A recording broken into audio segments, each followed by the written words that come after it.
Bismillahirrahmanirrahim. The next topic of our discussion is esophageal squamous cell carcinoma. So, esophageal squamous cell carcinoma is actually the malignant neoplastic proliferation of squamous epithelium which lines the esophagus. Squamous epithelium is actually the normal mucosal lining of esophagus which becomes malignant and forms squamous cell carcinoma.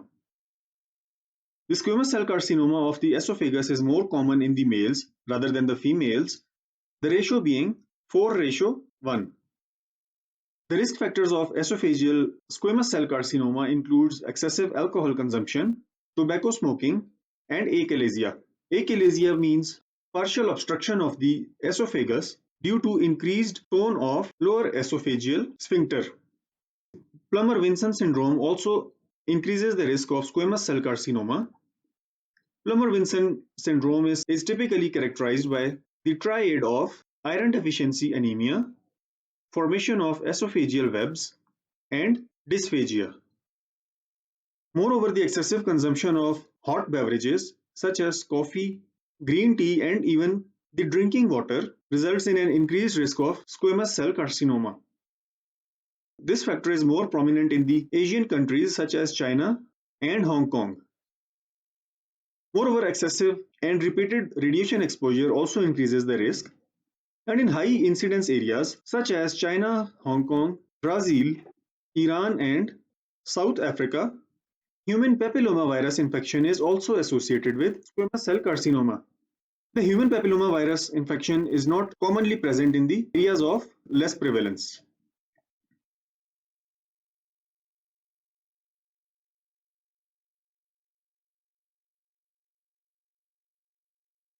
So, like all the tumors, the pathogenesis of squamous cell carcinoma of esophagus involves mutations in tumor suppressor genes and proto-oncogenes.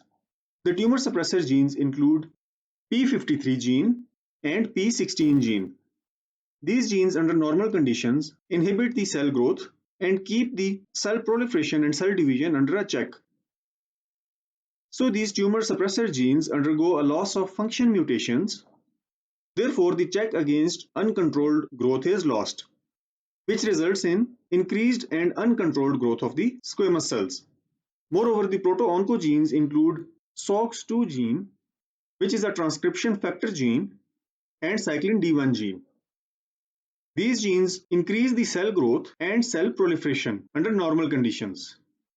So there is either an amplification or a gain of function mutation in these genes, therefore resulting in an uncontrolled excessive cell growth and cell proliferation.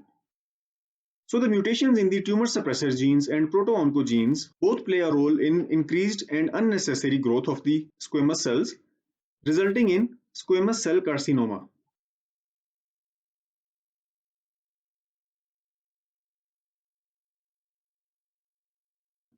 Almost half of the cases of squamous cell carcinoma occur in the middle one-third of the esophagus, whereas the other half occur in the proximal as well as distal one-third. Unlike adenocarcinoma, which occurs in only lower one-third of esophagus. The tumor may form an exophytic or polypoid growth or infiltrative ulcerated growth pattern. The infiltrative tumor spreads within the walls of the esophagus, causing its thickening and narrowing of the lumen. The first thing to explain on the histology is the pattern. The neoplastic cells form nest of cells which spread circumferentially as well as longitudinally in the wall of esophagus. As you can see here, these are the nests of the neoplastic cells present in a tumor biopsy. The second point is about the cell characters.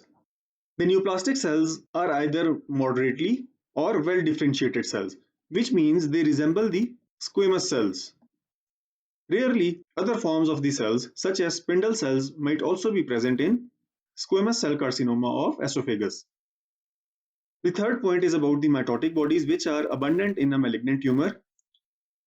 And fourth point is focal necrosis, which is a hallmark of malignancy.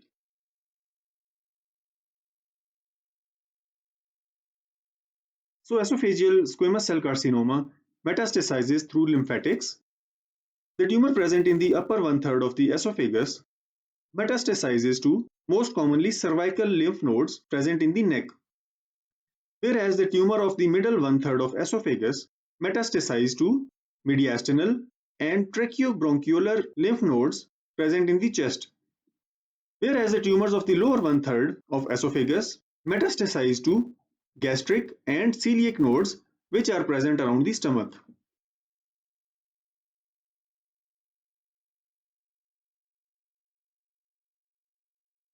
Like all the malignant tumors, squamous cell carcinoma of the esophagus also has an insidious onset, and the patient mostly presents with dysphagia, which means difficulty in swallowing, odynophagia, which refers to painful swallowing, and often the patient presents with partial or complete esophageal obstruction. So due to dysphagia, odynophagia, and esophageal obstruction, most patients unconsciously shift to soft foods or liquid foods. The patient also presents with the weight loss, which is due to cancer itself, as well as due to the dietary factors. Often the esophageal tumor forms a fistula between the trachea, which is known as tracheoesophageal fistula. The tracheoesophageal fistula results in the aspiration of the food, resulting in pneumonia, which can often progress to sepsis. The diagnosis is typically established on the histological studies of the biopsy, and radiological investigations such as MRI and CT scan are done to determine the extension of the tumor and metastasis.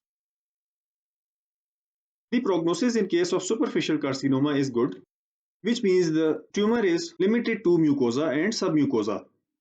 The 5-year survival rate in case of superficial carcinoma is more than 75%, whereas the prognosis in case of metastasis to lymph nodes is very poor, with 5-year survival rate less than 9%.